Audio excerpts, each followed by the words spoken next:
Oke, shalom Bapak Ibu. Shalom. Shalom semua orang-orang muda. Sekali lagi shalom orang-orang muda dimanapun engkau berada. Katakan shalom. Shalom. Yang single, yang double, yang sudah berkeluarga atau triple. Shalom. Shalom. Yes, hari ini kita bersyukur diberi satu hari lagi kesempatan dari Tuhan untuk kita bisa beribadah bersama-sama walaupun online ya, dimanapun berada. Saya mau katakan shalom bahkan buat orang-orang yang sedang isoman, shalom buat orang-orang yang di rumah sakit, shalom buat orang-orang yang sehat, shalom buat orang-orang yang diberkati, shalom. Ya, hari ini kita percaya ada kuasa di dalam ibadah kita. Amin. Ibadah mengerjakan sesuatu yang berbeda yang tidak bisa diberikan oleh dunia kepada kita. Katakan amin. Amin.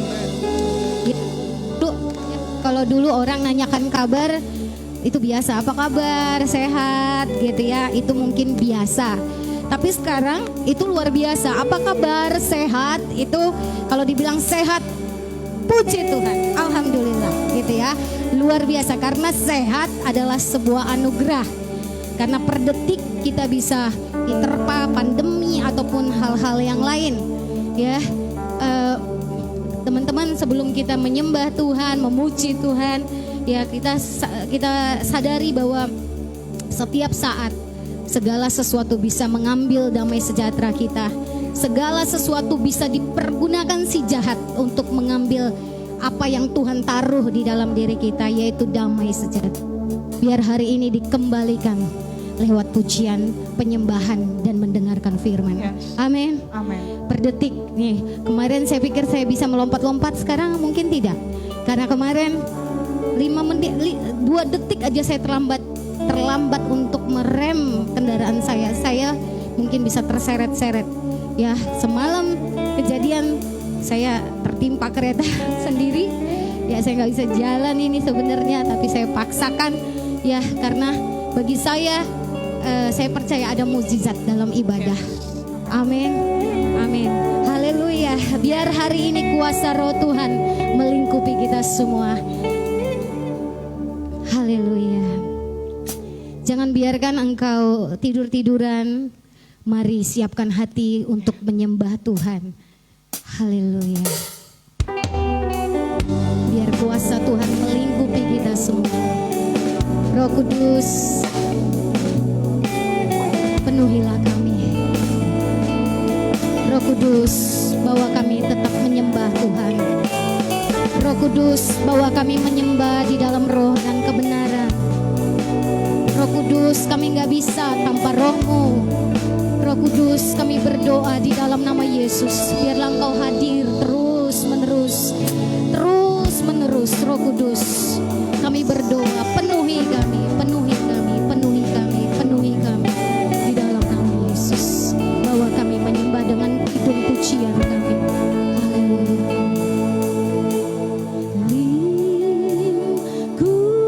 Lingkupiku dengan sayang-Mu,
apapun keadaan kami hari ini Tuhan, kami mau, kami rindu Kau melingkupi kami. Kau melingkupi jiwa kami, Kau melingkupi akal budi kami, Kau melingkupi roh kami, Kau melingkupi tubuh kami. Haleluya.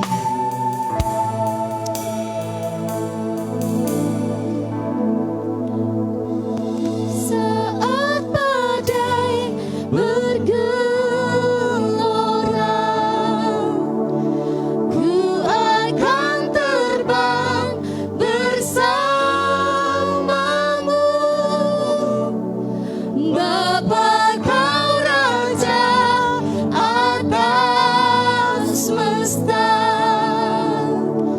ku tenang sebab Kau Allahku. Di saat badai bergelora,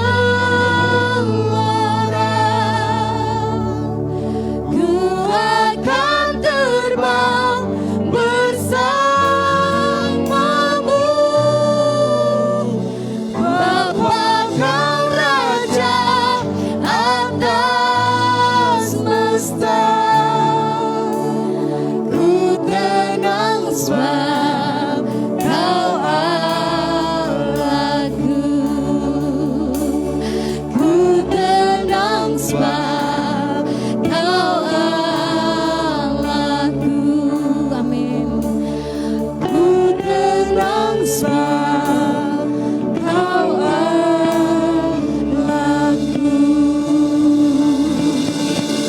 Haleluya. Haleluya. Haleluya. Haleluya. Haleluya. Haleluya. Haleluya. Haleluya. Haleluya. Amin. Amin. Ya, 3 atau 4 orang ayo bangkit berdiri dan dimanapun berada, ayo bangkit berdiri, kita mau lebih lagi memuji dan menyembah Tuhan. Haleluya. Amin. Katakan ajaib, mungkin samping kanan kirinya lagi istri atau anaknya, katakan Tuhan itu ajaib. Coba ada satukah yang mengingat kembali keajaiban Tuhan dalam hidupnya, remembering kembali ya, ingat kembali apa yang Tuhan sudah kerjakan dalam hidup kita. Jadi setiap kali ada perkataan si jahat bilang Tuhan tidak bekerja, maka ingatlah semua kebaikan Tuhan, keajaiban Tuhan yang pernah terjadi atas hidup kita. Amin. Amin. Haleluya. Haleluya. Yeay. Haleluya. Ya Alfa dan Omega, ya awal dan yang akhir. Haleluya. Kami mau memuji Engkau. Haleluya. Sebelum dunia ini ada, kuasa-Mu telah terbenam. Yes. Sepanjang sejarah manusia, tak ada yang sanggup menyangkali Kau Alfa Omega. Tuhanku luar biasa, kekuasaanmu heran, dulu sekarang selamanya.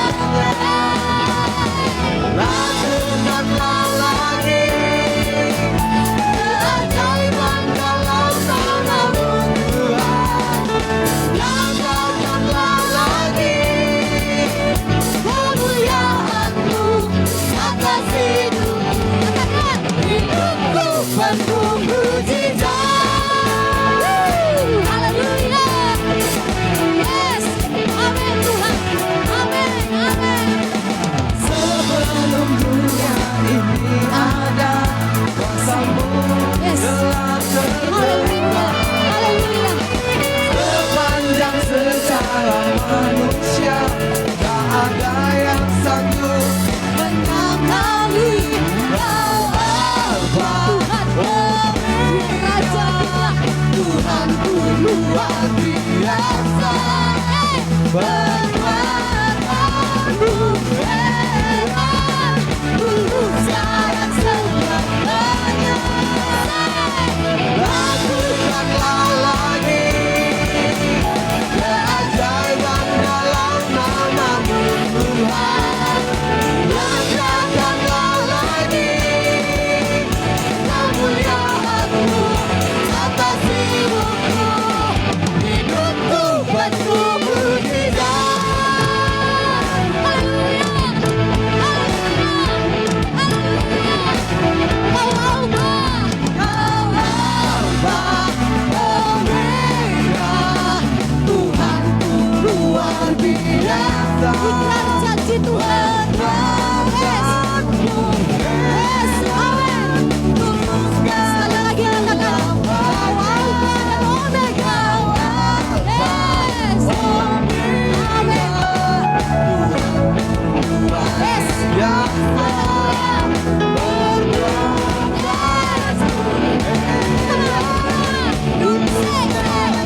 dalam lagi.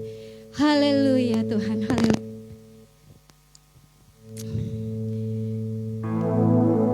Haleluya. Hidup kami penuh dengan mukjizat-Nya Tuhan. Mukjizat terbesar dalam hidup kami adalah salib.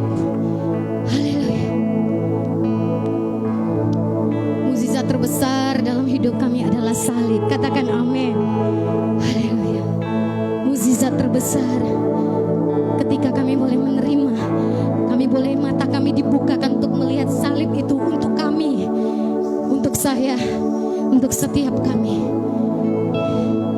Mari buka mata kami Tuhan kembali, melihat keajaiban-keajaiban yang Tuhan lakukan dalam hidup kami. Haleluya. Kami mau tetap ikrar janji Tuhan dalam keluarga kami, dalam kehidupan kami, dalam bangsa kami. Kalau kami tidak baik-baik saja, pagi ini Tuhan akan menjamah bagian yang terdalam dalam hati kami. Oleh roh Tuhan, oleh roh Tuhan, di dalam nama Yesus. Kami baik-baik saja, bukan karena kekuatan kami, tapi kami boleh memandang kepada apa yang Tuhan lakukan di kayu salib. Menyelesaikan utang jiwa kami, menyelesaikan utang hati kami, menyelesaikan utang dosa kami, utang hidup kami. Sudah selesai di kayu salib. Kami beroleh pengharapan. Hari ini roh pengharapan itu turun atas kami di dalam nama Tuhan Yesus. Haleluya. Mari gereja Tuhan, apapun yang terjadi di dalam hidup kita, katakan, jiwaku baik-baik saja. Mari sama-sama katakan, hai jiwaku tenanglah, engkau baik-baik saja, karena damai sejahtera Allah meliputi kami di dalam nama Yesus.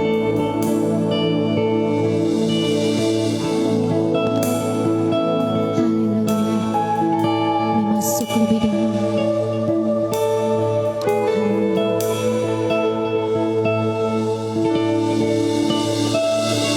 When peace like a river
kami boleh menyembah Engkau.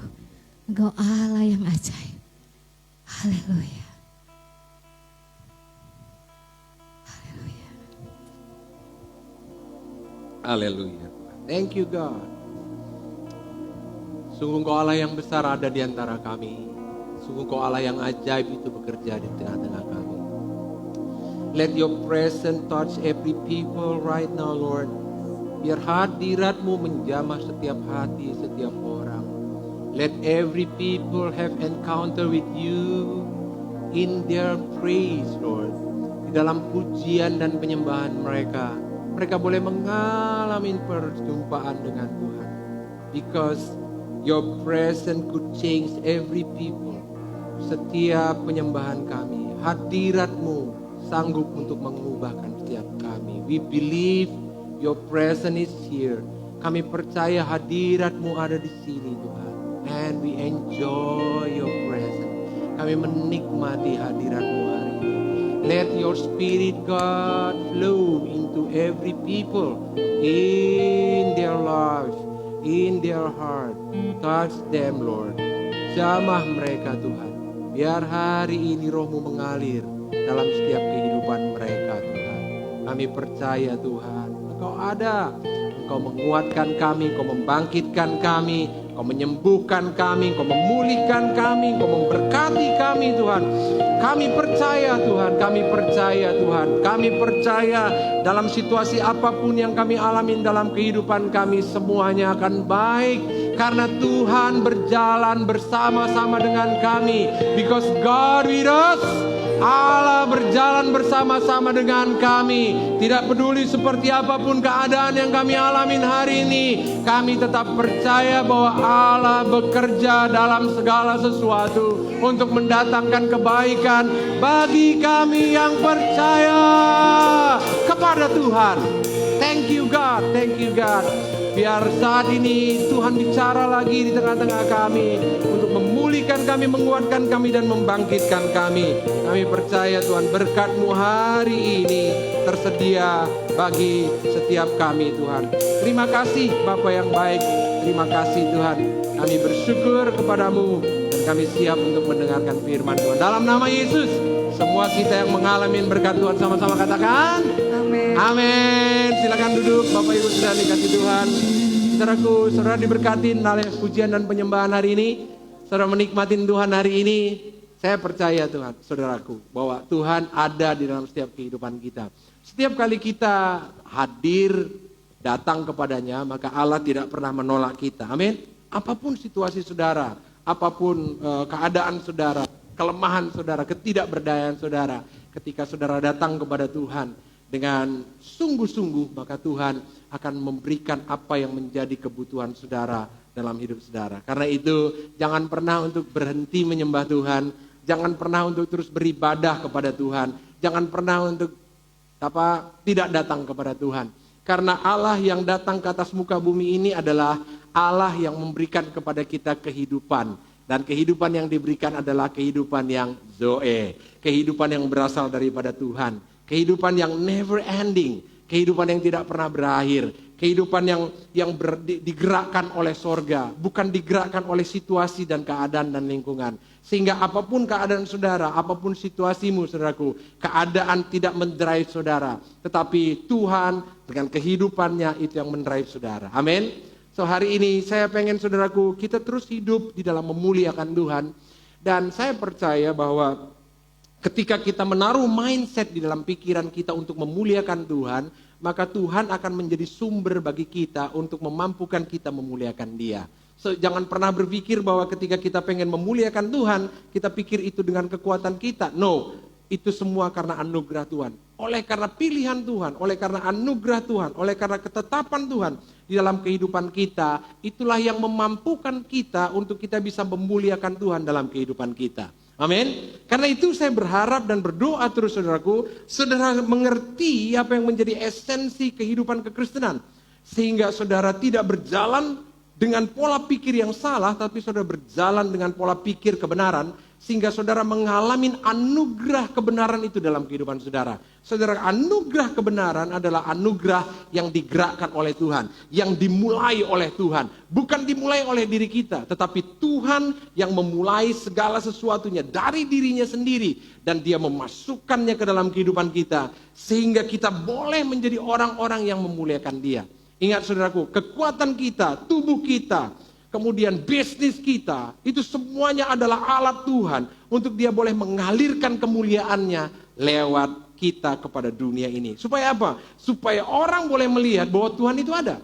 Tuhan itu hidup, Tuhan itu luar biasa, Tuhan itu ajaib. So keajaiban keluar biasaan bukan berasal dari kita, tetapi itu berasal dari Tuhan. Dan oleh sebab itu Tuhan pengen melakukannya lewat kehidupan kita. As long as selama saudara rindu dan saudara pengen dan saudara percaya bahwa saudara akan dipakai Tuhan luar biasa, maka Tuhan akan mengerjakan itu dalam kehidupan saudara.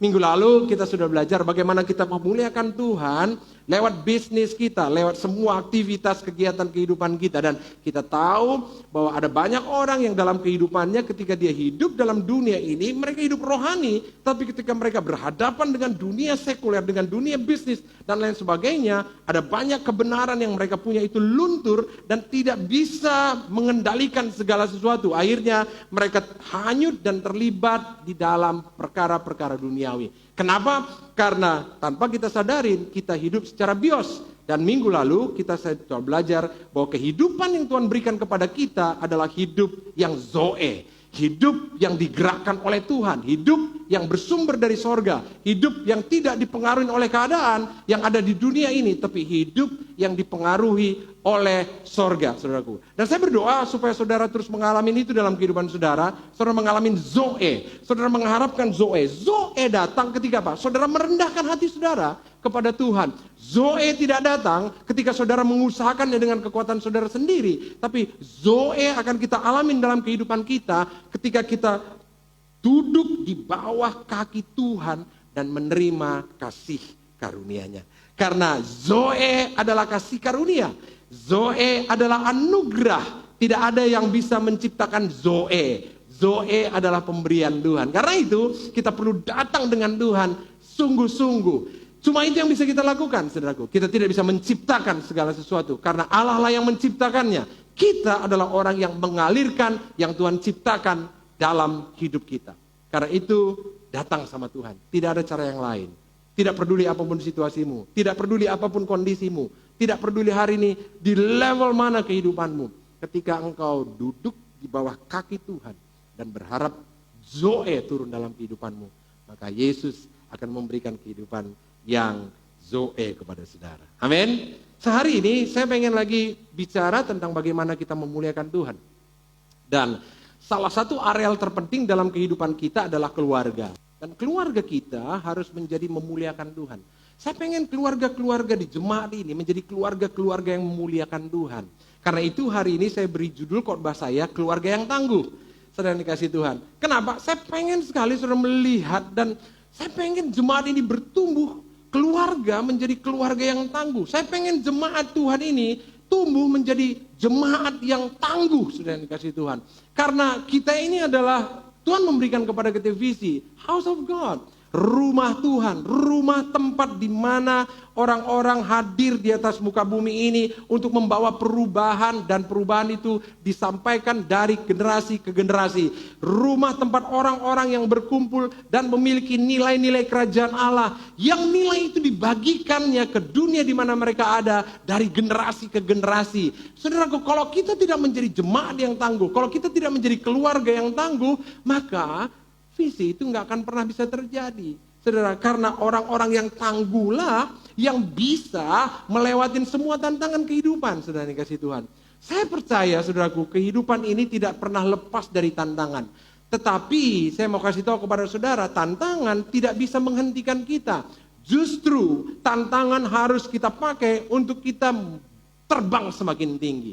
Karena itulah potensi yang Tuhan taruh dalam diri kita. Sama seperti burung Raja Wali, dia harus mencari tantangan, angin badai yang besar. Supaya apa? Supaya angin dan badai yang besar itu dia pakai untuk membuat dia terbang semakin tinggi. Karena bukan Dia tidak harus menggepakkan sayapnya lagi untuk dia bisa terbang semakin tinggi. Tetapi ketika dia menemukan badai, dia lompatkan dirinya ke dalam, maka badai itu, angin itu akan membawa dia berselancar terbang dan semakin tinggi, saudara dikasih Tuhan. Karena itu saudara dikasih Tuhan, saya tidak mau saudara melihat bahwa tantangan dalam kehidupan saudara adalah sebuah masalah. Tantangan dalam kehidupan kita bukan masalah. Tantangan dalam kehidupan kita adalah sebuah kesempatan untuk kita bisa mengalami Tuhan dan memuliakan Tuhan. Amin.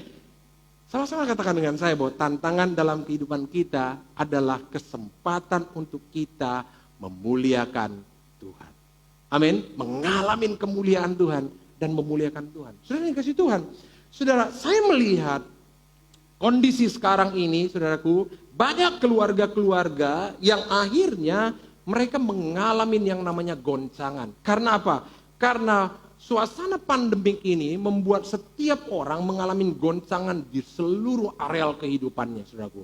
Ada banyak orang yang hari ini tidak bisa beribadah lagi. Karena apa? Karena PPKM, saudara yang dikasih Tuhan.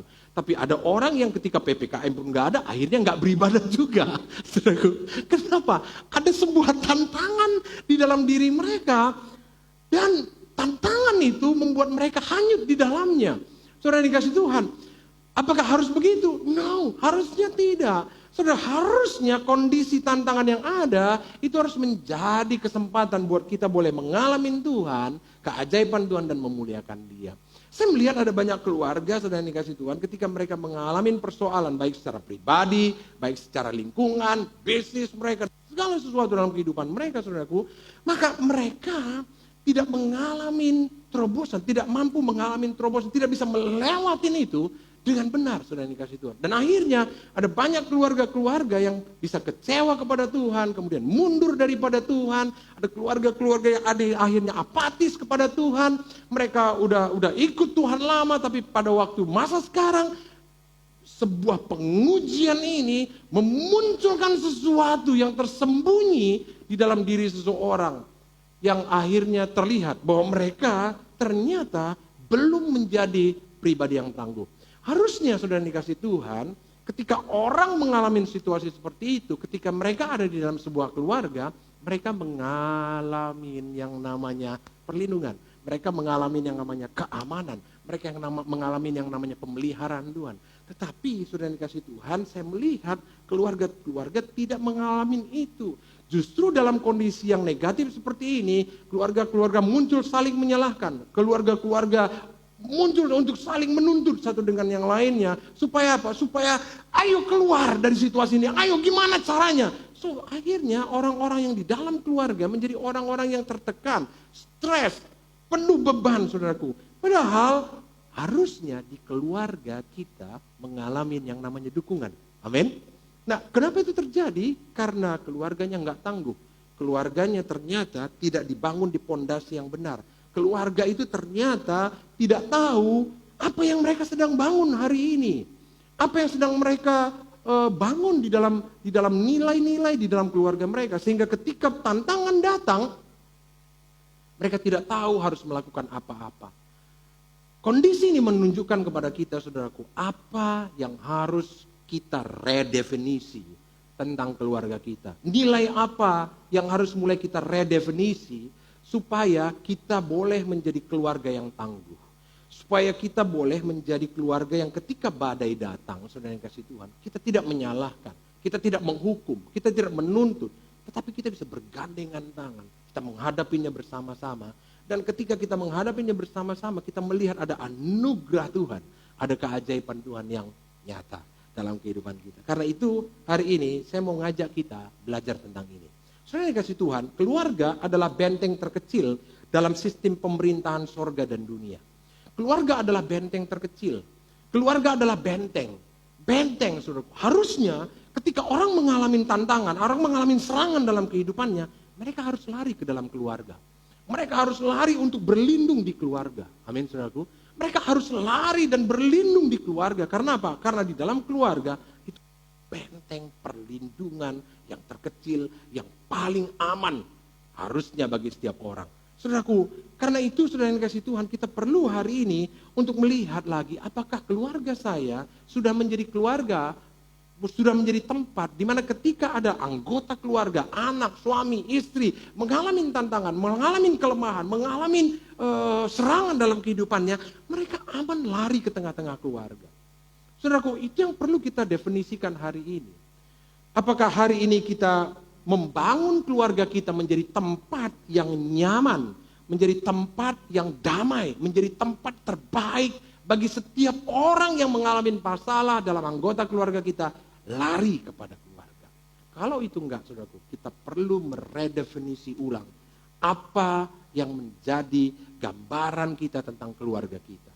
Karena itu hari ini, saudara dikasih Tuhan, saya pengen mengajak saudara untuk apa? Untuk kita bisa membangun keluarga kita menjadi keluarga yang tangguh.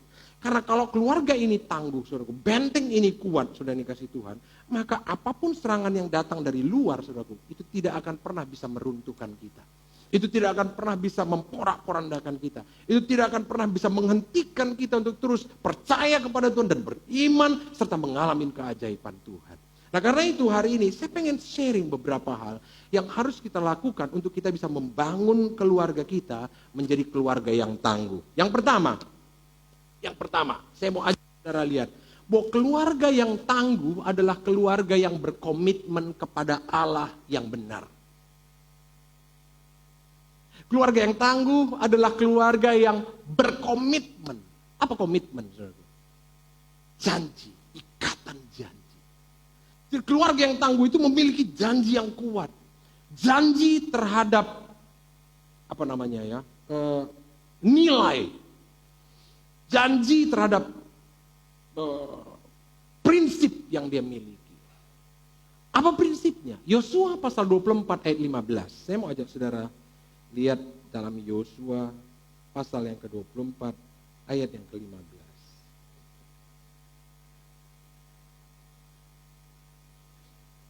Lihat ayat ini sama-sama, di rumah boleh baca, buka Alkitabnya sama-sama, buat catatannya supaya saudara tahu apa yang harus saudara bangun nanti untuk menjadikan keluarga kita menjadi keluarga yang tangguh. Buat yang belum menikah, ini menjadi pondasi buat saudara ngerti apa yang harus saudara persiapkan untuk saudara boleh ketika saudara masuk dalam dunia pernikahan nanti, oh saya mau bangun ini. Bukan hanya ketika saudara mau masuk, bahkan hari ini pun saudara mulai mempersiapkan itu. Keluarga yang tangguh adalah keluarga yang punya komitmen yang kuat kepada Allah yang benar. Kalau kita lihat dalam Yosua pasal 24 ayat 15 ini dikatakan begini. Tetapi jika kamu anggap tidak baik untuk beribadah kepada Tuhan, pilihlah pada hari ini kepada siapa kamu akan beribadah. Kata Yosua kepada bangsa Israel. Allah yang kepadanya nenek moyangmu beribadah di seberang sungai Efrat, artinya berhala-berhala, artinya apa yang sudah mereka lakukan selama mereka belum masuk ke tanah Kanaan. Mereka menyembah berhala, mereka menyembah patung, mereka menyembah Allah lain, Allah asing, yang bukan Allah yang sudah menolong mereka keluar dari Mesir.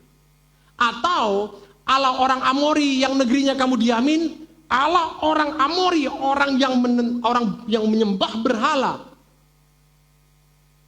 Yosua bilang, tetapi aku dan seisi rumahku, kami akan beribadah kepada Tuhan. Lihat, aku dan seisi rumahku akan beribadah kepada Tuhan. Sudah dikasih Tuhan. Ayat ini berkata bahwa Yosua berada di dalam lingkungan orang-orang yang hari itu mulai bimbang kepada siapa mereka mau beribadah. Orang di zaman itu mulai bimbang, mana Tuhan? Dan hampir sebagian besar mereka mulai meninggalkan Allah yang hidup, yang sudah memimpin mereka keluar dari Mesir. Oleh karena apa? Oleh karena tantangan hidup, oleh karena nilai dunia yang ada di sekeliling mereka. Akhirnya saudaraku, bangsa Israel bertumbuh, berkembang menjadi keluarga-keluarganya, berkembang menjadi orang-orang yang mulai tidak menyembah kepada Allahnya.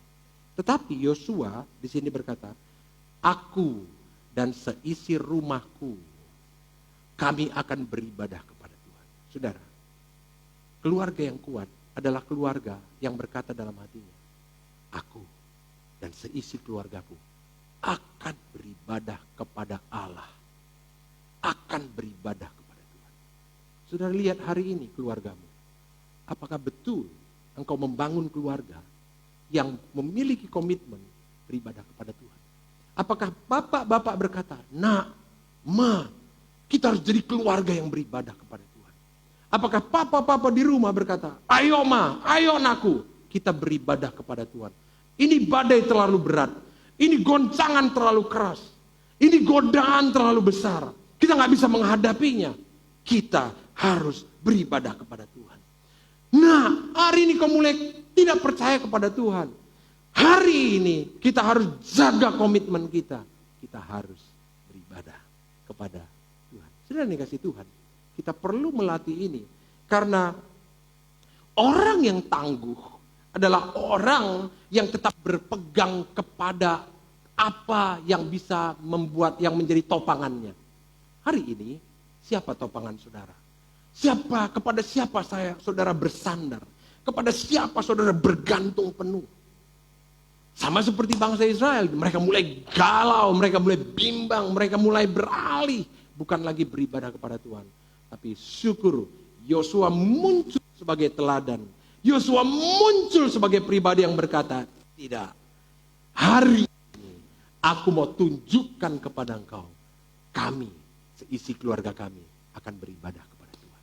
Saudaraku, apapun kondisi yang kau alamin hari ini, miliki komitmen untuk beribadah, menyembah, berkomitmen kepada Tuhan. Amin, saudaraku. Mazmur pasal 127 ayat 1-2. Kita lihat dalam Mazmur pasal 127 ayat 1 dan 2. Kita akan baca ayat ini lagi sama-sama. 2, 3 ya. Nyanyian ziarah Salomo. Jikalau bukan Tuhan yang membangun rumah, sia-sialah usaha orang yang membangunnya. Jikalau bukan Tuhan yang mengawal kota, sia-sialah pengawal berjaga-jaga. Ayat 2, sia-sialah kamu bangun pagi-pagi dan duduk sampai jauh malam dan makan roti yang diperoleh dengan susah payah, sebab ia memberikannya kepada orang yang dicintainya pada waktu tidur. Saudaraku, sia-sia kalau kita membangun keluarga kita tidak di dalam Tuhan. Karena ayat ini berkata, Tuhan harus menjadi pembangun kita. Tuhan adalah pribadi yang akan memberkatin kehidupan kita. Tetapi bagaimana kita bisa mengalami itu kalau kita tidak berkomitmen kepada Allah yang benar? Amin, saudaraku. Bagaimana kita bisa mengalami itu? Kalau ketika kita menjalani kehidupan kita, kita tidak memulainya dengan Allah yang benar. Kita memulainya dengan Allah yang kita percaya yang lain. Siapa Allah kita? Allah kita bisa kekuatan kita sendiri. Allah kita bisa bisnis yang hari ini lagi hidup di dalam bisnis kita. Allah yang hari ini adalah kesenangan kita, saudaraku. Kepercayaan kita yang lain dibandingkan Tuhan. Saudara dikasih Tuhan, sia-sialah kita membangun rumah kalau bukan Tuhan yang membangunnya. Karena itu penting sekali, saudaraku, kita menjadikan Tuhan menjadi pembangun di dalam keluarga kita. Saudara dikasih Tuhan, saya pengen, saudaraku, Tuhan adalah pondasi utama dalam kehidupan kita. Tuhan harus menjadi pondasi utama dalam keluarga kita. Tuhan harus menjadi pondasi utama dalam kehidupan pribadi-pribadi yang ada di keluarga kita. Anak-anak kita harus kita didik menjadi orang-orang yang mereka punya pengertian bahwa mereka harus mengandalkan Tuhan. Anak-anak kita harus kita ajar untuk mereka menjadi pribadi yang kalau mereka butuh sesuatu, mereka datang sama Tuhan. Mereka bergumul kepada Tuhan. Mereka minta kepada Tuhan. Bukan kepada orang tuanya, walaupun memang kita adalah orang tuanya. Tetapi poin pertama, kita pengen membangun mindset di dalam keluarga kita, di dalam diri anak-anak kita. Mereka mengerti bahwa Tuhanlah yang memberkati papa mamanya. Tuhanlah yang memberkati keluarga ini.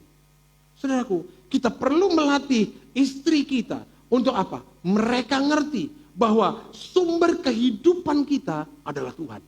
Dan setiap kali mereka menginginkan sesuatu, perubahan, berkat, kelimpahan, terobosan, dan lain sebagainya, saudaraku. Mereka tahu mereka harus datang kepada Tuhan. Mereka bukan memaksa suaminya. Walaupun suami adalah kepala rumah tangga. Tapi konsep berpikirnya bahwa Allah akan memberkatin suaminya. Karena kalau mereka datang kepada Tuhan, maka Tuhan akan mengerjakan hal yang ajaib lewat suaminya. Para laki-laki, bapak-bapak di keluarga harus membangun mindset dalam pikirannya.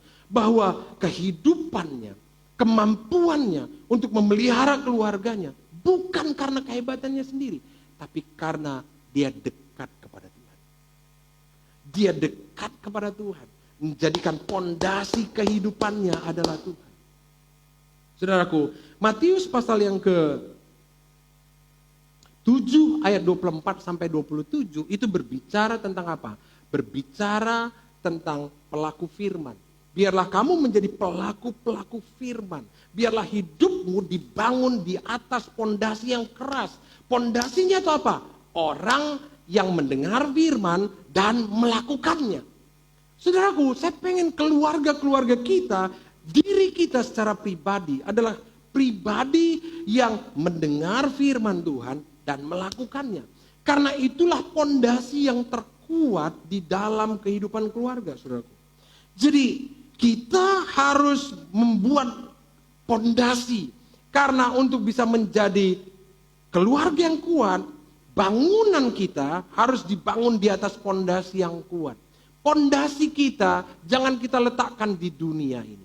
Pondasi kita jangan kita letakkan kepada kemampuan skill kita, pada pekerjaan kita, kepada apa yang hari ini kita lihat kita bisa andalkan selain daripada Tuhan. Kita harus membangunnya, bahwa pondasi, kita harus membangun pondasi keluarga kita, pondasinya adalah Tuhan. Karena itu keluarga yang kuat, yang tangguh adalah keluarga yang berkomitmen pada Allah yang benar. Ada Allah yang tidak benar. Allah yang benar adalah Allah yang menjadi sumber kehidupan saudara. Allah yang tidak benar adalah Allah yang saudara percayai di luar Tuhan yang menciptakan kehidupan saudara. Saya sudah kasih contoh tadi, ada banyak hal di mana orang mulai mengandalkan dirinya bukan kepada Allah yang benar. So, kalau saudara pengen membangun keluarga yang tangguh, yang pertama, bangun keluarga kita dengan fondasi yang benar. Apa? Komitmen kepada Allah. Beribadah kepada Tuhan. Keluarga yang membangun mesbah keluarga. Saudara dikasih Tuhan, saya pengen melihat ini ada di dalam keluarga kita. Ada di dalam keluarga jemaat Tuhan. Di mana setiap keluarga, suami, istri, dan anak-anak membangun mesbah keluarga. Saudaraku, bangun mesbah keluarga. Apakah saudara mengerjakan di malam hari atau pagi hari? It doesn't matter. Tapi yang paling penting, saudara adalah harus menjadi pribadi yang mengerti bahwa saya harus membangun mesbah keluarga.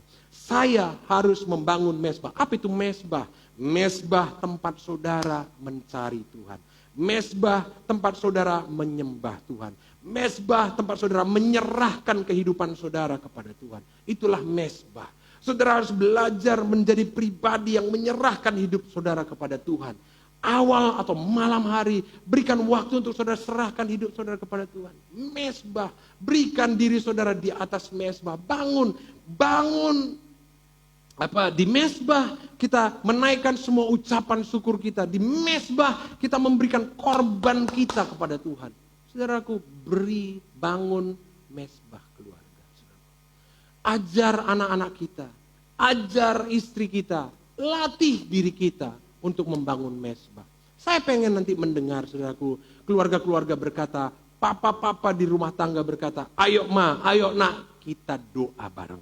Ayo kita datang sama Tuhan, karena Tuhanlah sumber kehidupan kita. Mesbah. Yang kedua apa? Membangun ibadah, beribadah kepada Tuhan.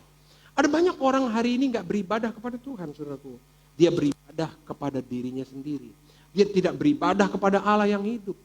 Dia beribadah kepada dirinya sendiri. Apa itu ibadah? Ibadah adalah kepada apa saudara berikan hidup saudara. Itulah ibadah kita. Ibadah apa? Ibadah adalah melakukan kehendak Bapa. Betul nggak? Itu ibadah. Kita harus menjadi orang-orang yang mulai melatih diri kita, istri kita, anak-anak kita untuk melakukan kehendak Tuhan. Mengasihi orang, membantu orang, menolong orang yang berkekurangan, itu adalah ibadah. Amin, saudaraku.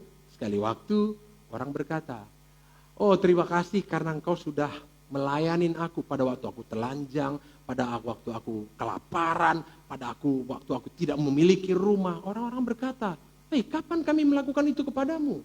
Tuhan Yesus berkata, ketika engkau menolong orang-orang yang berkekurangan, ketika engkau memberi makan orang-orang yang kelaparan, engkau sedang melayanin aku. Saudara, itulah ibadah. Tuhan berkata, ibadah yang sejati adalah mengunjungi janda-janda dan yatim piatu. Itulah ibadah yang sejati. Jadi ibadah, latih saudaraku diri kita untuk beribadah kepada Tuhan. Saya bersyukur dan berterima kasih kepada teman-teman semuanya, jemaat Tuhan yang ada di tempat ini. Yang ketika kita mendengar ada berita gereja di Nias mengalami banjir dan gerejanya rata dengan tanah semuanya, saudaraku. Ketika kita diajak untuk mulai memberikan pertolongan kepada mereka, saudaraku, kita memberikan pertolongan kepada mereka.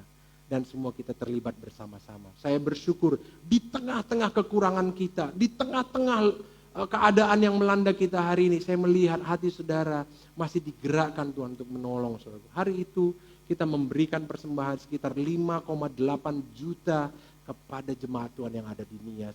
Dan 1,8 kita berikan kepada gembalanya saudaraku. Karena ada orang yang mengatakan kasih sama gembalanya. Dan saya bilang luar biasa saudaraku. Mereka berkata thank you Pak Pendeta, terima kasih karena sudah diberikan persembahan itu. Saudaraku, luar biasa. Pertolongan kita tidak banyak saudara dikasih Tuhan. Tetapi itu bisa menyentuh kehidupan mereka. Mereka sedang membangun hari ini tempat ibadah mereka yang sementara saudaraku. Dan mereka bisa beribadah minggu ini saudaraku. Saudara, itu cepat sekali saudaraku. Kalau bukan karena orang-orang yang mau beribadah kepada Tuhan, maka bangunan itu tidak tercapai. Tidak bisa dibangun. Bersyukur Tuhan masih menaruhkan hati di tengah-tengah jemaat ini untuk beribadah kepada Tuhan. Menolong orang lain. Ajar anak-anak kita, saudaraku, untuk mereka menolong orang lain. Jangan biarkan mereka menjadi orang yang egois dalam kehidupan mereka. Ajar mereka beribadah. Karena sekali waktu saudara dikasih Tuhan, keluarga kita akan menjadi tempat yang nyaman bagi orang-orang ketika mereka dapat persoalan. Anak-anak kita menjadi anak-anak yang punya belas kasihan, yang akan menolong orang-orang lain, saudaraku. Dan itu akan memuliakan Tuhan, saudaraku. Saudara, memuliakan Tuhan bukan dengan cara yang aneh-aneh. Ketika anak-anak kita menjadi anak-anak yang memiliki hati untuk menolong orang lain, keluarga kita sudah memuliakan Tuhan, saudaraku. Amin, saudaraku. Ketika kita melihat anak-anak kita, mereka punya belas kasih untuk menolong orang-orang yang berkekurangan, saudaraku. Itu artinya keluarga kita mulai memuliakan Tuhan. Ketika istri-istri, ketika mereka melihat, mendengar berita bahwa ada orang yang perlu ditolong, dia berkata, Pak, ayo kita bantu mereka. Itu sudah memuliakan Tuhan. Dan ketika papa-papa yang mendengar istrinya berkata, ayo Pak kita tolong, dan mereka mengeluarkan dananya, itu juga sudah memuliakan Tuhan. Beribadahlah kepada Tuhan. Keluarga yang tangguh itu adalah keluarga yang beribadah kepada Tuhan. Saudara, kalau saudara menabur kebaikan, maka saudara akan menuai kebaikan. Jadi semua hari ini yang saudara tabur dalam kehidupan saudara, itu artinya saudara sedang mempersiapkan sesuatu untuk di masa depan, saudara akan menerima upah kembalinya sesuai dengan waktu yang kita butuhkan. Kita nggak tahu kapan kita tidak punya uang. Kita nggak tahu kapan kita mengalami persoalan dalam kehidupan kita. Tapi ketika kita menabur hari ini, beribadah kepada Tuhan hari ini, ibadah kita tidak sia-sia. Tuhan berkata, apa yang kau tabur hari ini tidak akan pernah sia-sia. Tuhan tidak mau berhutang. Dia akan memperhitungkan setiap pemberian yang saudara beri. Setiap ibadah yang saudara kerjakan. Itu tidak akan pernah sia-sia. Amin. Saudaraku, keluarga yang tangguh adalah keluarga yang berkomitmen kepada Tuhan, adalah keluarga yang melayani Tuhan. Saudaraku, layanin Tuhan. Layanin Tuhan. Hari ini banyak orang tidak melayanin Tuhan. Dia melayanin dirinya sendiri. Dia melayanin jiwanya. Dia nggak melayanin Tuhan. Perasaan yang gak enak, dia ikutin. Dia pengen orang lain melayanin perasaannya. Dia pengen orang lain melayanin jiwanya. Keluarga yang tangguh adalah keluarga yang melayanin Tuhan. Karena ketika saudara melayanin Tuhan, Tuhan akan melayanin jiwamu. Tuhan akan melayanin rohmu. Karena tidak ada satu orang pun yang sanggup untuk melayanin kekosongan jiwamu. Tidak ada satu orang pun yang sempurna, yang sanggup melayanin dan memenuhi setiap kebutuhan jiwamu. Hanya Tuhan yang sanggup melakukannya. Jadi ketika saudaraku melayanin Tuhan, maka Tuhan akan melayanin dirimu, melayanin jiwamu. Tuhan kenal, Tuhan tahu apa yang kau alamin dalam hidupmu. Tuhan tahu apa yang menjadi kebutuhanmu. Tapi ketika kau melayanin dirimu sendiri, kau sedang menahan Tuhan melayaninmu. Kenapa? Karena hidup kita ini adalah hidup tabur tuai. Karena itu saya mau ajak sama-sama hari ini. Keluarga yang tangguh adalah keluarga yang menjadikan Tuhan menjadi pondasinya. Tuhan bisa melakukan banyak perkara. Tapi bagaimana kita bisa menggerakkan Tuhan, mengerjakan semuanya. Oh bukan, kita nggak bisa menggerakkan Tuhan. Tetapi ketika kita melakukan firman-Nya, maka Tuhan digerakkan oleh firman yang kita lakukan. Sudah dikasih Tuhan. Amin. So karena itu, layanin Tuhan, bangun mesbah keluarga, beribadah kepada Tuhan, lakukan firman Tuhan dan layanin Tuhan. Jangan diri saudara. Biarkan Tuhan yang melayanin dirimu. Jangan tuntut suamimu, jangan tuntut istrimu, jangan tuntut anak-anakmu untuk melayani engkau. Biar Tuhan yang melayani engkau. Caranya apa? Caranya layanilah Tuhan. Yang kedua, bagaimana kita bisa membangun keluarga yang tangguh, saudaraku. So, sebelum itu, ketangguhan sebuah keluarga dapat terlihat saat mereka mengalami tantangan. So, hari ini, kalau saudara melihat setangguh apa keluarga saudara, coba lihat ketika kita mengalami tantangan. Apakah kita masih stick together? Apakah kita masih bekerja sama? Apakah kita saling mendukung? Apakah kita saling menopang satu dengan yang lainnya? Apakah kita masih tetap kuat dan tetap mengerjakan apa yang Tuhan inginkan dalam kehidupan kita? Kalau tidak, saudara bisa pahamin, seperti itulah ketangguhan keluarga kita. Karena itu, kalau saudara pengen melihat seperti apa sebenarnya ketangguhan keluarga saudara, coba lihat, apakah ketika saudara mengalami tantangan, apakah kita masih tetap berdoa bersama-sama? Apakah kita masih tetap percaya kepada Tuhan? Apakah kita masih tetap melayani Tuhan? Melakukan firman-Nya, perintah-perintahnya. Lihat, itulah ketangguhan kita. So, saya pengen memberikan ini supaya saudaraku ngerti bagaimana cara untuk bisa mengecek diri saudara dan keluarga saudara. Nah, yang kedua, keluarga yang tangguh adalah keluarga yang hidup dalam kesepakatan. Saudaraku, saudara nggak akan pernah bisa hidup dalam kesepakatan kalau saudara nggak pernah membawa seluruh keluarga saudara kepada Tuhan. Ingat, kesepakatan bukan hanya usaha saudara, tapi kesepakatan, kesatuan itu adalah roh. Roh Tuhan yang mengerjakannya. Saudara. Kalau saudara nggak berdoa kepada Tuhan, maka saudara nggak akan bisa membangun atmosfer kerajaan Allah di dalam keluarga saudara. Saudara perlu pertama sekali membangun fondasi yang benar. Baru setelah itu kita masuk yang kedua, membangun hidup dalam kesepakatan. Keluarga yang tangguh adalah keluarga yang hidup dalam kesepakatan. Kejadian 11 ayat 1. Itu cerita tentang apa? Cerita tentang, bisa dibuka ayat firman Tuhan-nya?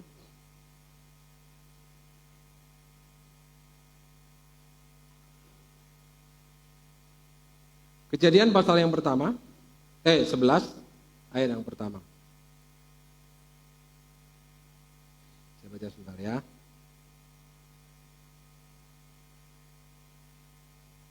Adapun seluruh bumi, satu bahasanya dan satu logatnya. Bahasa Inggrisnya, the whole earth had a common language and a common vocabulary.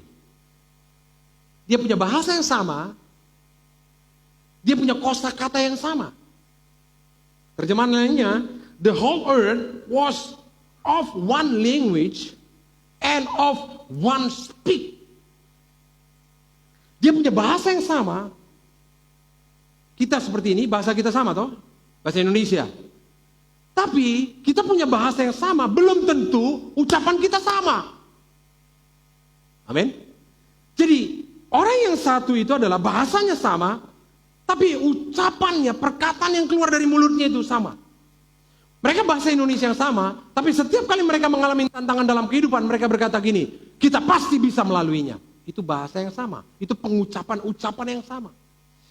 Ketika keluarga mengalami tantangan dalam kehidupan, mereka punya bahasa yang sama. Ketika papanya bilang, jangan takut nak, jangan takut sayang. Pasti Tuhan tolong kita. Semua punya ucapan yang sama. Istri akan berkata, ya Tuhan pasti tolong. Anak-anak berkata, ya Pak, ya Pak, ya Ma, Tuhan pasti tolong kita. Itu artinya apa? Satu. Bahasanya sama, ucapannya juga sama. Same language, same speech. Saudara, hari ini kita bisa hidup dalam bahasa yang sama, tetapi ucapan yang keluar dari mulut kita tidak sama. Keluarga bisa hidup, bahasanya sama, bahasa Indonesia, tetapi perkataannya nggak sama. Saudara perlu membangun itu. Kesepakatan berarti apa? Berarti kita perlu menyatukan bukan hanya bahasa kita, tetapi perkataan kita. Ketika saudara melihat persoalan dalam keluargamu, saudara berkata, Pak, Tuhan pasti tolong kita. Dan Papa berkata, suaminya berkata, iya Ma, ayo kita doa. Ayo kita doa. Anak-anak diajak berdoa bersama-sama. Saudaraku, itu namanya apa? Speech-nya sama. Perkataannya sama. Bahasanya Indonesia, tapi sering sekali ucapan kita nggak sama. Saya melihat aja banyak keluarga, saudaraku. Mereka punya bahasa yang sama, tetapi perkataannya nggak sama. Perkataannya nggak sama. Sudah hari ini kita perlu ubah itu. Dan Alkitab berkata di Kejadian pasal 11 itu, Tuhan melihat ke bumi dan Tuhan melihat manusia sedang membangun menara. Mau ke langit, mau membangun menara ke langit. Dan ketika Tuhan melihat, Tuhan berkata, bahasa mereka sama dan perkataan mereka juga sama. Dan ini baru awal, Tuhan bilang. Ini baru awal. Kalau ini terus berlanjut, Tuhan berkata, apa saja yang mereka rencanakan pasti berhasil. Apa saja yang mereka rencanakan pasti berhasil. So ada sebuah rahasia yang perlu dipahamin hari ini tengah-tengah keluarga. Kesepakatan adalah sesuatu yang luar biasa. Sesuatu yang luar biasa. Karena itu jangan pernah beda speech-nya. Jangan pernah beda perkataannya. Perkataan itu bicara tentang apa? Belief yang saudara percaya. Keyakinan diri saudara. Karena apa yang saudara percaya, itu akan saudara ucapkan.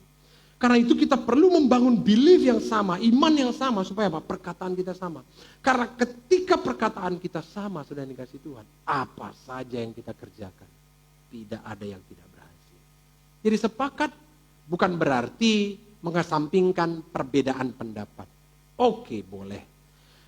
Kesepakatan bukan mengesampingkan yang namanya sudut pandang orang lain. Enggak. Tetapi kesepakatan adalah orang yang berorientasi kepada tujuan yang baik. Banyak orang yang gak ngerti membangun kesepakatan. Mereka hidup dalam egonya. Mereka hidup pengen seperti apa yang dia mau. Mereka gak fokus kepada goalnya. Saudara, saya kasih contoh. Ada banyak keluarga-keluarga yang berantem. Keluarga dan anak, suami istri berantem. Saudara, kenapa? Karena mempertahankan egonya. Tapi kalau kita buat tujuan, kita bilang, nah, kita pengen menjadi keluarga yang makin hari makin baik. Itu tujuan loh. Makin hari makin baik. Artinya istri berubah makin baik, anak berubah makin baik, suami berubah makin baik. Bahasa kita sama. Karena semua kita punya perbedaan, kita punya kelemahan. Persoalannya selalu kita memakai kelemahan orang lain untuk kita memuaskan emosi kita. Kita memakai kelemahan orang lain untuk menutupi kelemahan kita. Akhirnya keluarga jadi berantakan. Karena itu kita perlu fokus kepada tujuan. Tujuannya apa? Bagaimana semuanya berubah menjadi baik. Nah, untuk bisa berubah makin baik, apa yang harus kita bayar harganya? Ada banyak orang yang gak mau membayar harganya bersama-sama ketika pengen membangun sesuatu yang baik.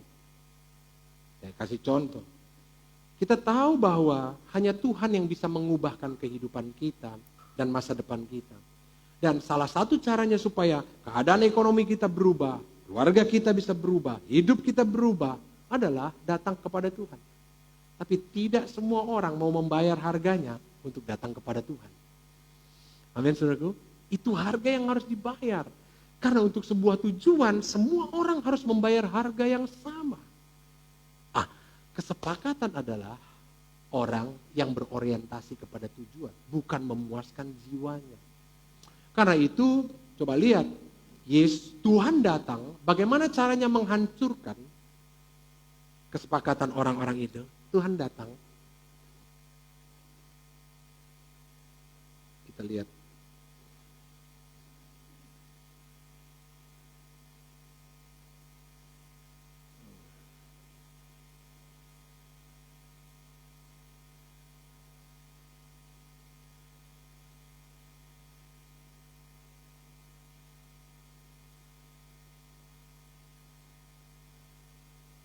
Saya akan bacakan kepada saudara ayat yang ke-7. Bagaimana cara Tuhan menghancurkan mereka? Kenapa harus dihancurkan?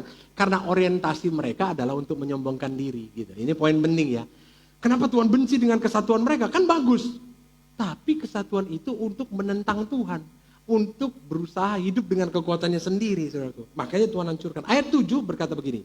Baiklah kita turun dan mengacau balaukan di sana bahasa mereka.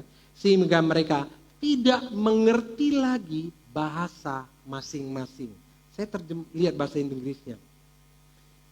Come, let's go down and confuse their language, so they won't be able to understand each other.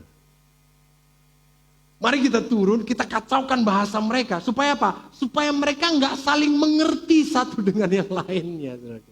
Di keluarga sering itu terjadi, saudaraku. Kita nggak bisa saling mengerti satu dengan yang lainnya.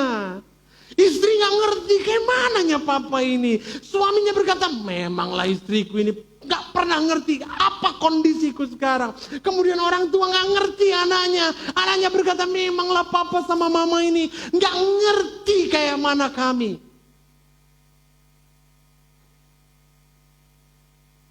Kekacauan terjadi ketika apa? Ketika kita sudah saling tidak memahami. God, let us go down and there confound their language and they may not understand one another. Jadi Tuhan membuat mereka nggak saling mengerti, nggak saling paham satu dengan yang lainnya. Jadi itu yang perlu. Ketika saudaraku, kita ngelihat keluarga kita nggak saling paham satu dengan yang lainnya, datang sama Tuhan. Supaya apa? Tuhan yang memberikan pemahaman yang sama. Karena itu kenapa pondasi utama adalah beribadah kepada Tuhan. Amin, saudaraku. Karena sering sekali kita tidak memahami kondisi segala sesuatunya. Kita bingung.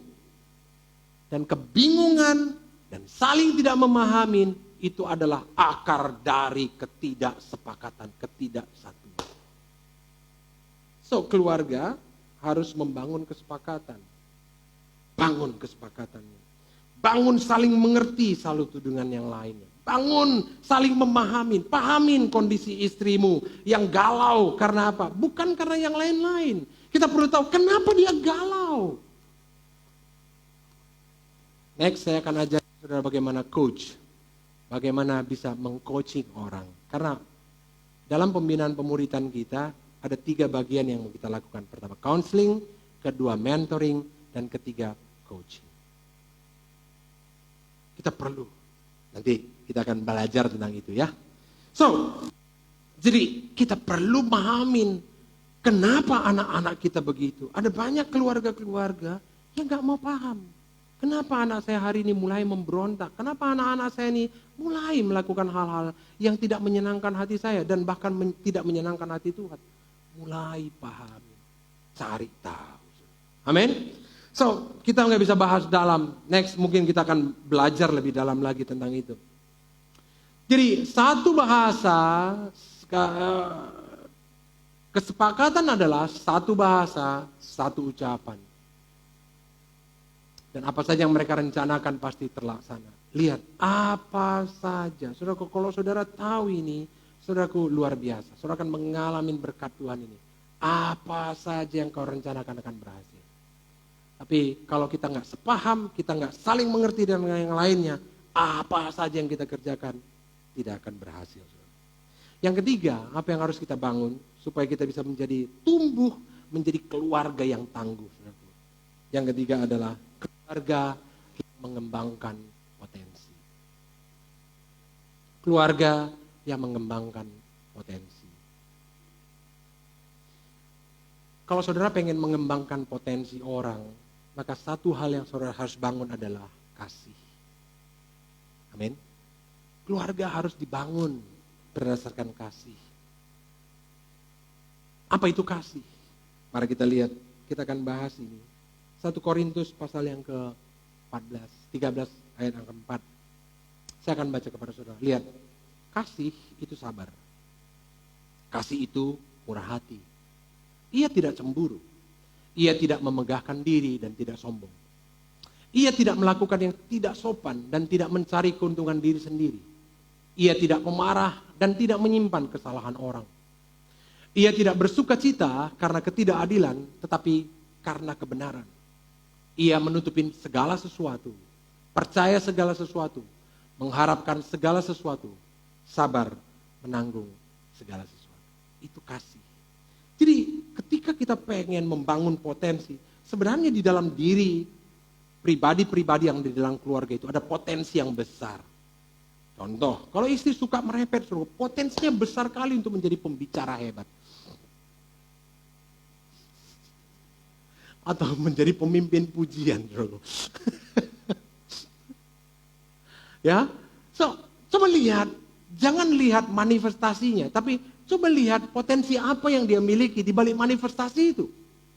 Amin, saudaraku. So mari kita kembangkan. Tinggal kita sayangin dia, kita kasihi dia.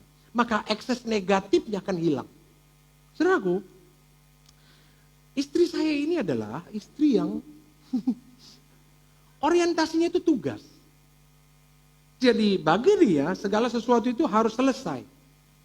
Ini. Makanya dia bisa mengerjakan segala sesuatunya dalam tempo yang sama, ada beberapa pekerjaan. So saya mengerjakan pekerjaan itu harus fokus. Saking fokusnya, saya lupa dia sedang kerja. Ya kan? Saking fokusnya, saya lupa dia sedang kerja. Jadi saya bisa mengabaikan dia kerja, saya fokus kepada yang lain. Dan kami, bukan dia, saya yang sering komplain. Kalau dia mah nggak komplain karena itu memang udah habit dia kan. Ini. Saya yang komplain. So, saya tahu bahwa itu adalah potensi dalam dirinya. Kalau saya hilangkan kemampuan itu, dia jadi mati. Dia yang jadi mati. Karena apa? Kebahagiaannya adalah mengerjakan tugas yang banyak. Dia suka, dia happy. Karena habis itu dia makan banyak, saudaraku. Dia happy, dia bilang gini, kalau orang kerja banyak, makan harus banyak. Katanya, Oke, saya nggak larang. So bagaimana caranya supaya dia berkembang dengan potensinya dan saya berubah? Betul? Ya kan? Saya kan juga harus berubah. Artinya berubah cara pandangnya. Saya kan nggak bisa berubah jadi orang yang multitasking. Ya kan? Enggak lah, saya memang orangnya spesialis, fokus. Kalau saya ngerjakan ini, saya bisa lupa yang ini. Gitu loh, saya harus fokus dulu. Kalau nggak bisa berantakan semuanya, saya nggak bisa ngerjakan ini. Nggak maksimal nih. Gitu. Nah makanya, apa yang saya harus lakukan? Yang harus saya lakukan adalah mengubah mindset saya. Bahwa dia adalah orang yang multitasking. Jadi kalau dia emosi, marah-marah, ketika saya tidak bisa ngerti bahwa dia sudah capek, dia udah lelah, maka saya lakukan seperti video yang saya kirimkan kepada saudara. Yang itu kan istri gitu, kau gini,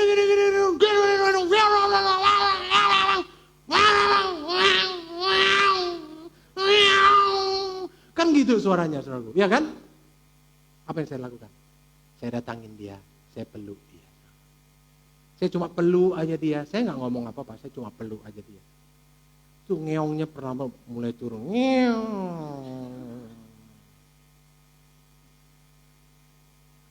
Kasih. Kadang kita nggak ngerti bagaimana cara mengendalikan orang-orang di sekeliling kita. Kasih adalah tools yang paling efektif. Amin. Saudara ngelihat suami saudara, dia udah ngomong dari ujung ke ujung, dari ujung ke ujung, dari ujung ke ujung, dia diam misalnya. Dok Maisi katanya, ngomong kau situ, capek kau berhentinya kau nanti. Memang berhenti pula, tapi diulang lagi kan. Karena ada orang yang ada batas capek juga kan. Dan para wanita pun tahu, capek aku ini. Dia pose sebentar. Tapi ingat, dia nggak pernah bisa puas karena dia birahi. Dia ulang lagi, saudaraku. Dia nggak berhenti-berhenti. Apa yang harus kita lakukan? So, istri saya melakukan hal yang sama. Dia nggak melakukan apa-apa. Dia mengasihi saya. Dia berdoa sama Tuhan. Tuhan. Di mana saya sedang kerja, di situ dia doa.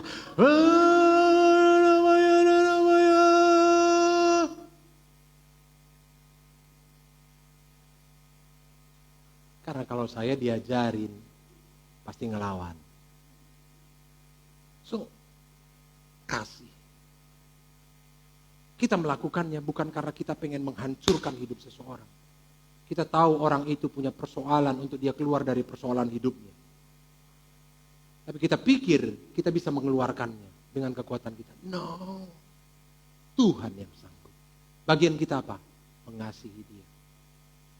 Percayakah saudara, ketika saudara mengerjakan kasih, Tuhan akan mengubahkan hidup orang yang saudara kasihi? Percayakah saudara? Then do it. Sampai kapan pendeta? Sabar. Sabar. Sabar. Kasih itu sabar. Sabar. Saling dukung. Saling topang. Sabar nanti perubahan setiap orang. Kasih bisa menjadi dasar bagi kita untuk membangun potensi orang. Tiang penopang di keluarga, kasih. Jadi keluarga itu ada pondasinya, ada tiangnya, ada atapnya. Amin. Atapnya apa? Atapnya tadi poin kedua. Apa poin kedua? Apa? Sepakat. Kesepakatan akan menjadi payung, saudara.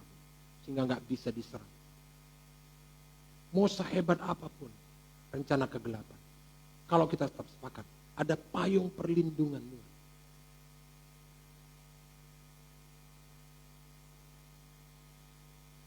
Kasih akan menopang rumah tangga kita. Mau orang lemah, punya kegagalan, punya macam, kita punya banyak kelemahan. Toh. Benar gak saudara?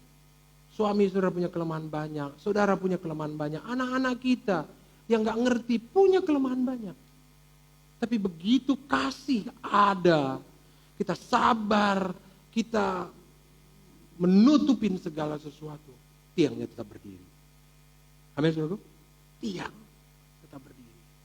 Hari ini saya sharing kepada saudara untuk membangun keluarga yang tangguh. Bangun pondasinya, bangun tiangnya, bangun atapnya. Amin saudaraku. Saya ajak semuanya para pemusik naik ke depan. Kita akan mengakhiri ibadah kita.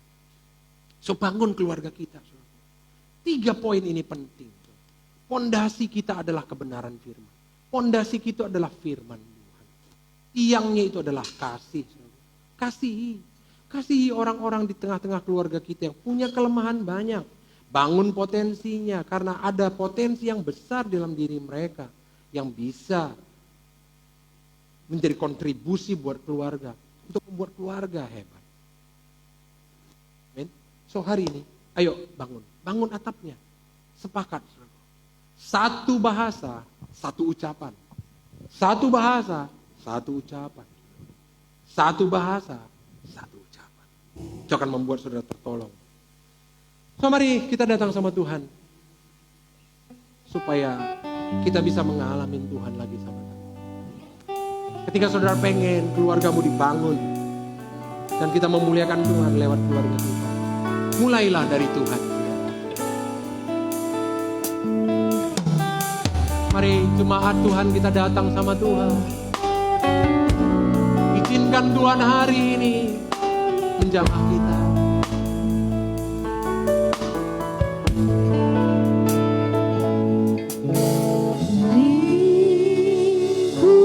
Lingkupiku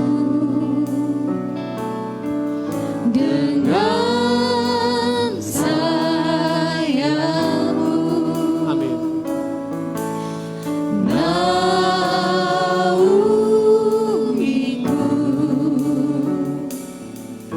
dengan kuasa-Mu. Di saat badai bergelora, ku akan terbang bersama-Mu. Yes, Lord. Bapa Kau Raja atas semesta, Tenang. ku tenang sebab Kau Allahku. Mari datang kepada Tuhan, sembah Dia. Beribadahlah kepada Allah yang hidup, dan alamilah kehidupan yang daripadanya. Katakan,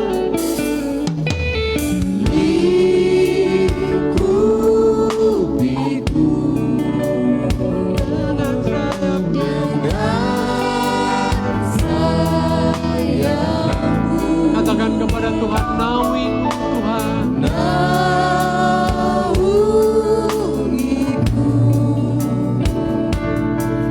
dengan kuasa-Mu.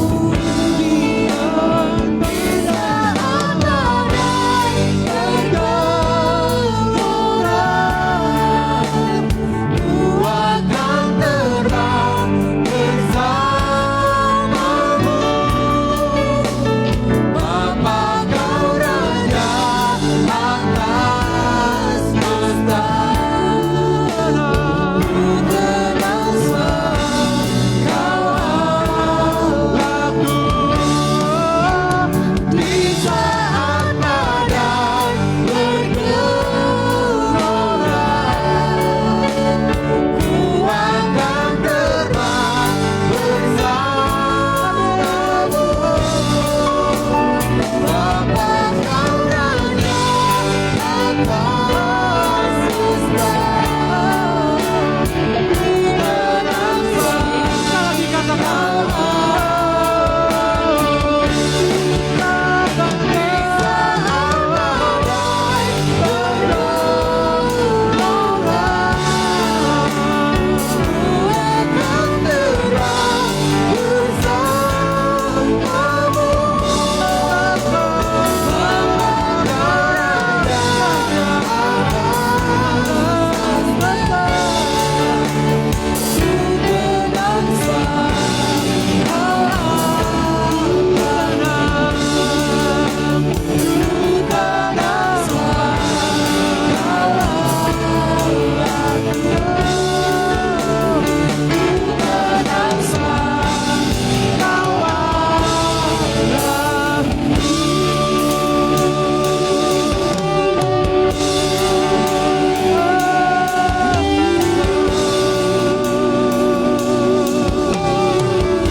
tidak peduli sekuat apapun badai yang sedang menghantammu, tidak peduli sekuat apa yang tidak baik itu sedang menerpamu, tetapi ketika engkau terbang bersama-sama dengan Allah, engkau akan menghadapi semuanya dengan kemenangan yang daripada Tuhan. Karena itu hari ini keluarga yang dikasihi Tuhan, mulai bangun fondasi yang benar di tengah-tengah keluargamu. Jadilah menjadi keluarga yang berkomitmen kepada Tuhan yang benar. Jangan berkomitmen kepada Allah yang lain, karena Allah yang lain tidak akan pernah sanggup untuk menolong semua persoalan kehidupanmu. Hari ini bawalah keluargamu untuk berkomitmen kepada Tuhan, untuk membangun mesbah, untuk beribadah kepada Tuhan dan melayani Tuhan. Jadikan Tuhan menjadi fondasi keluargamu. Jangan pernah lupakan datang kepada Tuhan. Bangun keluarga kita menjadi keluarga yang memiliki mesbah Tuhan, menjadikan Tuhan yang menjadi utama. Bangun keluarga kita, anak-anak kita, istri kita, pribadi kita menjadi pribadi yang mengutamakan Tuhan dalam kehidupan kita. Tidak ada cara yang lain, saudara. Karena daripada Tuhanlah datang kehidupan kita, daripada Tuhanlah datang Zoe.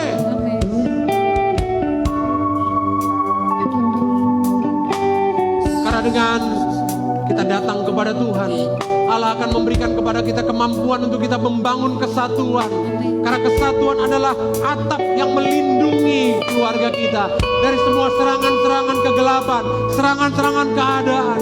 Ketika atap itu kuat, saudara yang dikasih Tuhan, maka tidak ada satupun yang bisa menyentuh anggota keluarga.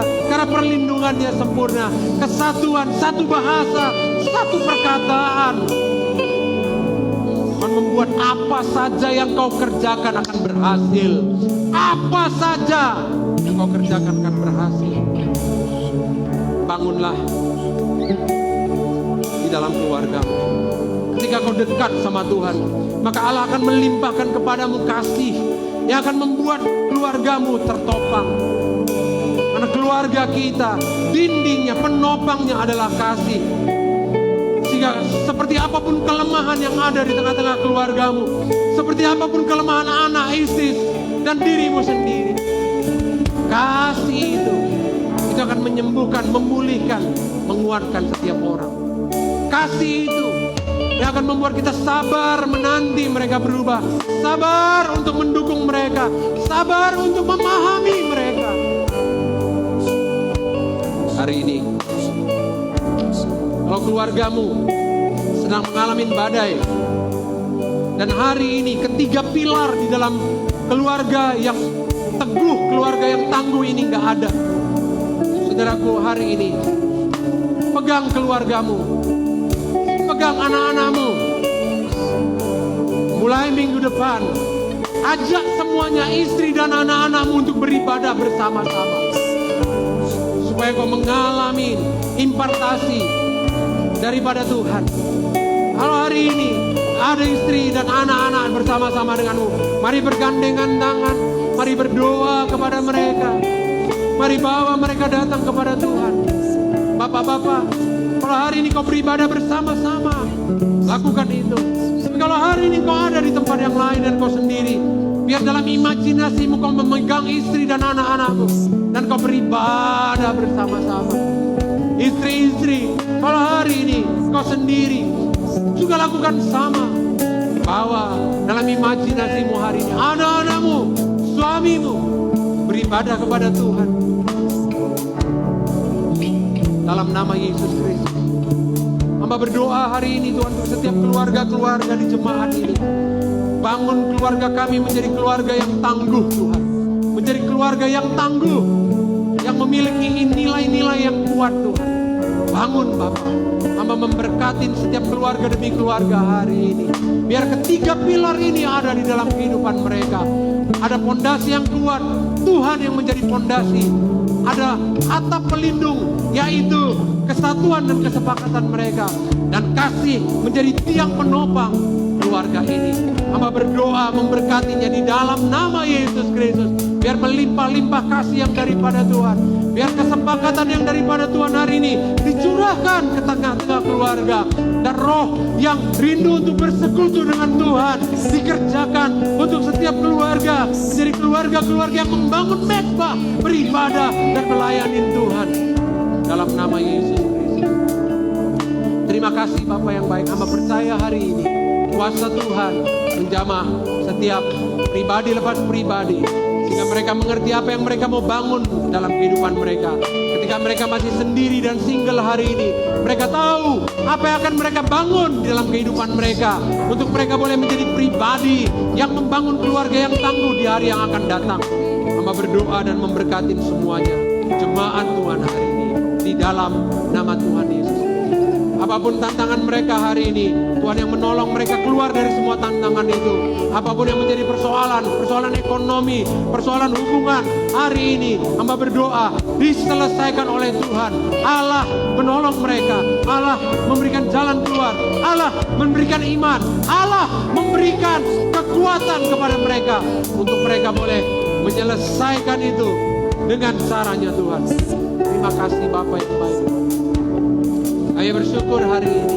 Hamba berdoa juga hari ini untuk setiap jemaat Tuhan hari ini yang mereka mengalami persoalan dalam kesehatan mereka. Hamba berdoa hari ini jamah hidup mereka dalam nama Yesus. Kuasa kesembuhan hari ini menjamah mereka di dalam nama Yesus. Keajaiban Tuhan hari ini mengalir menyembuhkan tubuh mereka. Mereka mengalami hari ini kesehatan ilahi. Mereka mengalami hari ini kesehatan yang supranatural dalam kehidupan mereka. Dalam nama Yesus Kristus. Terima kasih Bapa yang baik. Terima kasih. Hubungan suami istri dan anak-anak yang tidak baik, hari ini hamba berdoa, jamah Tuhan pulihkan. Kasih Tuhan mengalir hari ini, memulihkan mereka satu demi satu. Anak-anak mereka kembali kepada orang tua mereka. Anak-anak mereka mengasihi orang tua mengasihi anak-anak. Terjadi kesepahaman, saling pengertian satu dengan yang lainnya. Tuhan tolong mereka, berkatin mereka hari ini, sehingga keluarga kami menjadi keluarga yang tangguh. Terima kasih Bapa yang baik. Hari ini kami bersyukur untuk ibadah yang kami kerjakan. Kalau kami sebentar akan pulang, kiranya Tuhan memberkati kami. Mari saudara, kita terima berkat Tuhan, berkat yang daripada Tuhan. Jika dengan demikian, saudara yang dikasih Tuhan, pulanglah dan bawa semua berkat Tuhan ini dalam kehidupan saudara. Berkat daripada Allah Bapa, cinta kasih daripada Tuhan Yesus Kristus, serta penyertaan daripada Roh Kudus. Itulah yang menyertai kehidupan saudara. Mulai hari ini, besok, bahkan sampai Maranatha Tuhan Yesus datang kedua kalinya. Semua kita yang menerima berkat Tuhan ini, mari sama-sama dengan saya katakan amin. Amin. Tuhan Yesus memberkati saudara. Memberkati saudara semuanya. God bless. Thank you semuanya.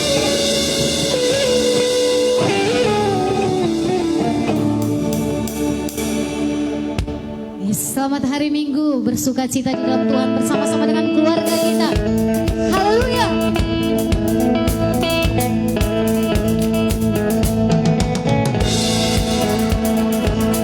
Shalom bagi semua keluarga. Haleluya. Sebelum dunia ini ada, sedang telah terbentang. Sepanjang sejarah manusia, tak ada yang sanggup mengenali Kau Alfa Omega. Tuhanku luar biasa, kekuatanku heran, dulu sekarang selamanya. Lakukanlah lagi keajaiban dalam namamu Tuhan. Nyatakanlah lagi kemuliaan-Mu atas hidupku. Hidupku penuh mujizat.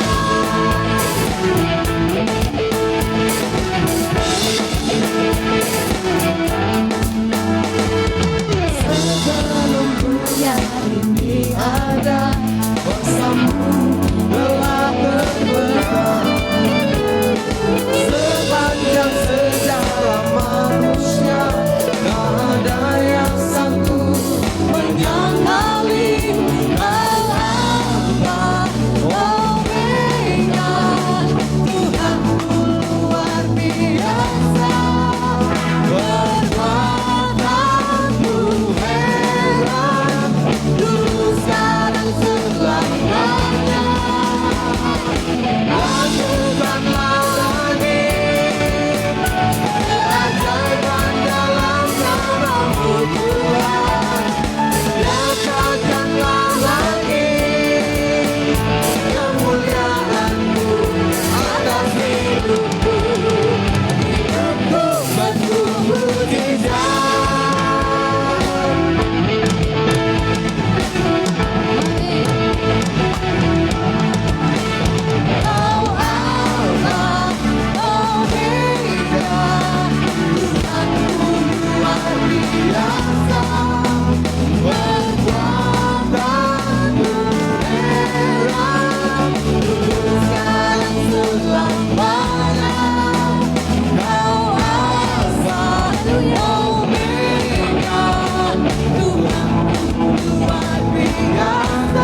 hari Minggu.